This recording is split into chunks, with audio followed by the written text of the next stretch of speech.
Good morning, guys. Welcome to today's lesson. We're looking at differentiating exponential functions. If you haven't watched a video so far of what an exponential function is or what is the value of e, please go back and do that before proceeding. Okay, so we're basically looking at any sort of questions where you have an exponential function in the form of e to the power of something.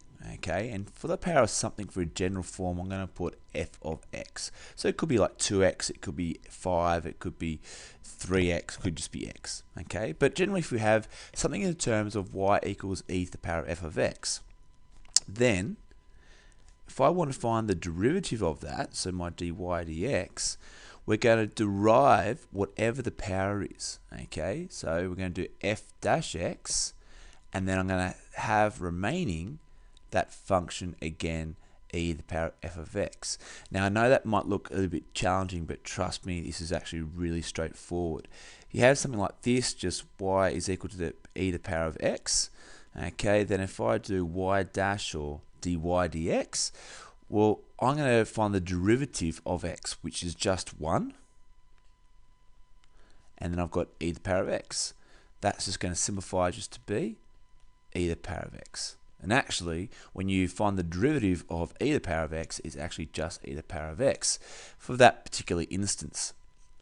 If I look at something a bit more challenging, like y is equal to e to the power of 4x, okay, then if I look at my dy dx, or y dash, okay, let's find the derivative of 4x. Well, hopefully, it's the derivative of 4x is just 4, and then I've just got e to the 4x. Okay, so your first step is to always find the derivative of the power. Okay, in this case it's just 4. And then you notice the rest of it just remains the same. And that's what this rule is basically saying. We find the derivative, f dash x, and then basically your question comes next. And that's pretty much it. Okay, obviously you've got your different types of differentiation rules that we've had previously that I guess used as a combination to this, but that's pretty much it. Okay, let's have a look at some questions. Okay, so we've got 9e to the power of x. Okay, well, that 9 at the front pretty much doesn't mean anything. So if I just do d dx, okay, remember in this case it's not y is equal to, so it's not dy dx, it's just d dx. Okay, so let's differentiate x. If I differentiate that, we know it's just 1. So 1 times 9 is just 9, e to the x. It doesn't change, okay, in that particular instance. What about the next one? So go do d dx. Okay, well, if I differentiate e to the power of x, hopefully you recognize that's just e to the power of x, because differentiate x, I get 1, so it's 1 times e to the power of x, etc. Plus, now let's differentiate 2x squared. Well, 2 times 2 is 4, and then it just becomes 4x. So that's just our normal differentiation of 2x squared. The next one, again, I'm going to put d dx. There's no y equals. Now, this is going to be a chain rule. Alright, a chain rule. So it works the same way as a chain rule would work. So bring the 7 out in front of the brackets. So I get 7 outside of e to the power of x plus 5. Drop off my power to make it 6. And now I need to multiply it by whatever is the differentiation of what's inside. So if I differentiate e to the power of x, we know that will be e to the power of x. Differentiate 5, that disappears. So I'm actually left with 7 e to the power of x outside of e to the power of x plus 5 to the power of 6. Okay, so remember when you're doing the chain rule, never forget to differentiate what's inside these brackets. Okay, that's very, very important. And we already saw that when you have e to the power of x and you differentiate it, well, let's put y is equal to there. If I differentiate it, it's still e to the power of x. So that's why I've got this e to the power of x here, because when you use the chain rule, you need to differentiate the brackets. Okay, it's going to remain the same. Alright, let's have a look at some more challenging questions now.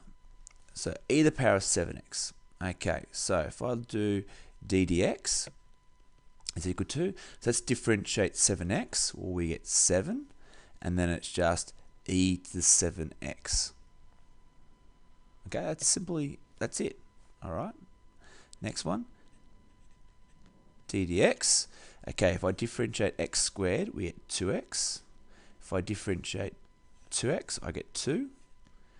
Now, if I differentiate 3 minus 2x, well, if I differentiate negative 2x, because that 3 is just going to disappear when you differentiate it, well, minus 2x will just be minus 2, and now I just put the whole term, e to the power of 3 minus 2x.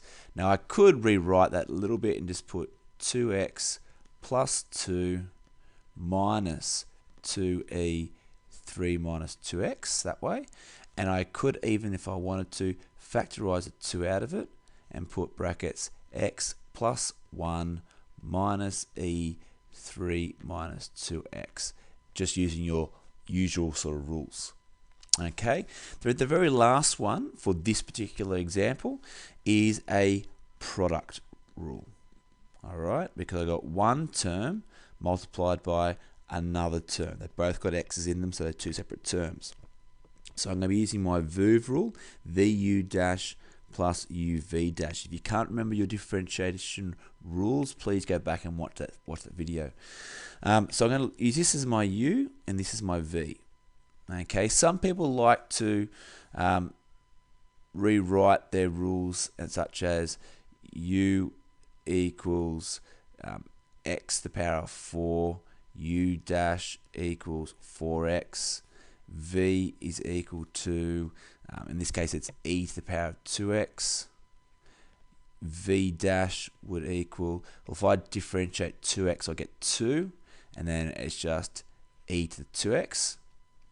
And then they rewrite their working out straight away. So they're v times u. So v is 2e to the 2x times u dash. And u dash from our working out there is 4x. Plus our u, which is x to the 4th, times our v dash, which is now 2e to 2x. Okay, some people will just do that line, I guess, as you're going, but certainly this is a pretty good way of doing it. So if you get one of these wrong, you can at least get the marks using the rule correctly. If I now look at this and say, okay, I can factorize things out of it either now or afterwards. I'm going to factorize out now. I'm going to notice that there is an x that goes into both of these, so I'm going to put x out the front. I also notice I've got e to the power of 2x in both of them, so I'm going to take that out the front. Factorize outside of. Now, I've taken an e to 2x out. I've just got a 4 plus, and then I've got 3 x's, or x cubed, should I say. So x cubed times 2, and then e to 2x, which is just going to be the same as saying x e to 2x outside of 4 plus 2x cubed, and you've probably realized that I've left the 2 out as well. So I can actually factorize another 2 outside of that and put 2x e 2x outside of 2 plus x cubed, and you probably could have done that to start off with. Okay, that's a much more challenging one in terms of, I mean, the actual differentiation is not hard, which is that part. Okay, that part wasn't very difficult, but I guess the realization of that you could expand things and then factorize, okay, that part of it is obviously more challenging. But that's basically your differentiation rules. Let's go have a look at a couple more. Certainly have a go at this first, guys. Pause it and then come back to it. Okay, so d dx.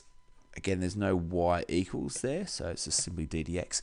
Okay, so this again is going to be my chain rule. All right.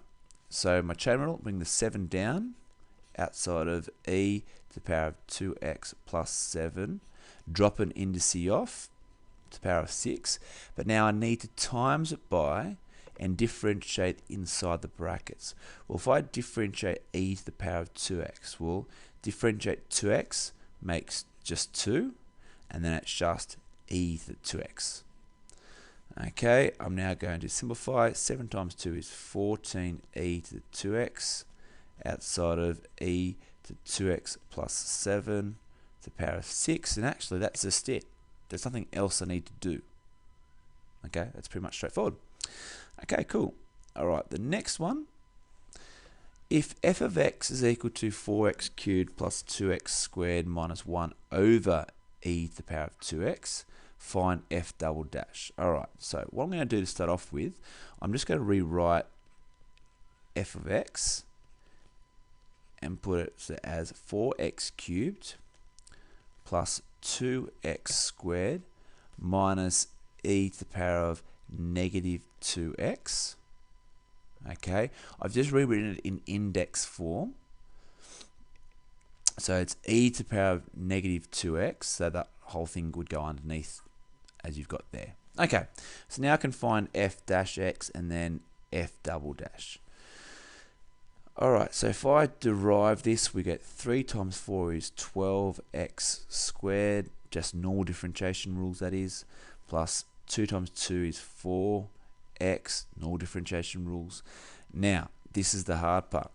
Minus, if I differentiate negative 2x, well that's negative 2, isn't it? But if I bring negative 2 down, it becomes positive 2. And that's just e to negative 2x.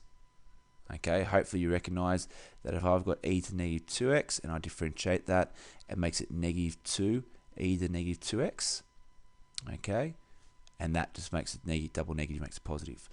Okay, that's f dash x. If I now do f double dash x, we get 2 times 12 is 24x plus, if I differentiate 4x, we get 4. If I now differentiate the next bit, well, if I differentiate negative 2x like we did before, it's negative 2. So negative 2 times positive 2 makes negative 4e to the negative 2x. Now, if you wanted to, you could put that back down. Like if I was just asked to find f double dash x and not actually substitute, then I'd probably put that over 2x. Over, sorry, e to 2x, like we had in the question here. But in this case, it's a substitution. So what I'm actually doing is wherever the x's are, I'm putting a negative 1. So I'm doing 24 times negative 1 plus 4 minus 4e to the power of negative 2 times negative 1. Okay, and that will then just be a simple matter of putting into calculator. You can do different steps if you wish, but to be honest, guys, I'll just put that in directly into my calculator, making sure, however, that I'm putting the brackets in all the right places. Okay, that's certainly important. But if we do that, and obviously using e, so it's going to be probably a big decimal here, we get negative 49.55 and then 6 to 3 decimal places. So it's a bit of just an estimation there, because I have to round up. And that's it, guys. Okay, so look, again, just going over that rule, if we've got y is equal to e to the power of f of x, all we need to do is simply find the derivative of that indice, okay, which would be f dash x, and then the rest of it remains exactly what we had, e f of x. Okay, if you can remember that, guys, your differentiation of exponential functions is actually really straightforward. Okay, hope this made sense.